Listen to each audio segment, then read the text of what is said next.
చూడండి, అద్దెలైతే ఎక్కువ కట్టాలి తప్ప వాండర్లు ఎంతమంది ఉంటారు? ఇద్దరు ముగ్గురే ఉండాలంట. ఇది ఎక్కడున్నాయి?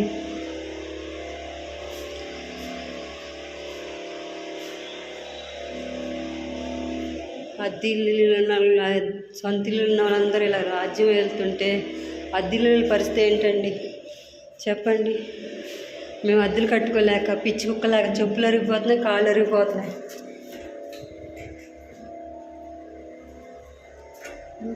వీళ్ళు మాత్రం ఇద్దరే ఉండాలి, ముగ్గురే ఉండాలి. వీళ్ళు మాత్రం 7,000 8,000.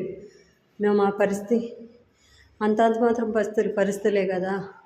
ఈ ఇంటికి అందరూ ఇలా మమ్మల్ని వేరేసేస్తే వేరేగా ఇలా చేస్తుంటే అలాగ మా పరిస్థితి ఏంటి?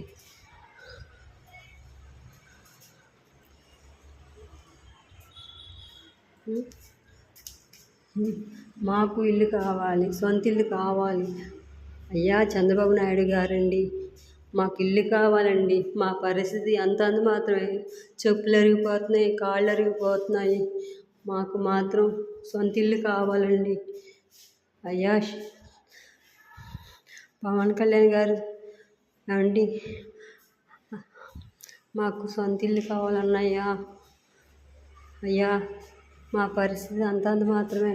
ఏ ఇంటికి వెళ్ళినా ఇవ్వని అంటున్నారు, నలుగురు 5గురు ఉన్నా ఇవ్వని అంటున్నారు. మా పరిస్థితి ఏంటి?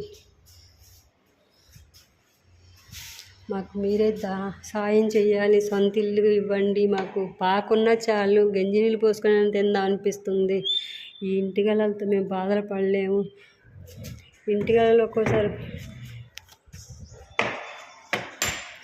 సాయం చేసేవాళ్ళు అయితే ఎవరు లేరు. వాళ్ళకి అద్దెలు కావాలి, ఎక్కువ అద్దెలు కావాలి, 2 3 కావాలి. మిగతా వాళ్ళు ఏం చేస్తాం? పిల్లల్ని కనాలన్నా భయం వేస్తుంది, అమ్మా నాన్న ఉన్నా భయం వేస్తుంది. వాళ్ళని తీసుకెళ్ళి ఏ అనాథ శరణాలయం వేయాలి చెప్పండి? మాకు సాయం చేయండి చంద్రబాబు నాయుడు గారు.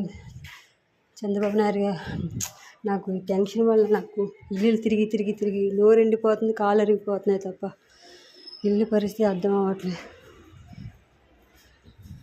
అయ్యా మాకు సీఎంగా నువ్వు ఎంతో సాయం చేస్తున్నావు. అయ్యా మాకు సొంత ఇల్లు కావాలి.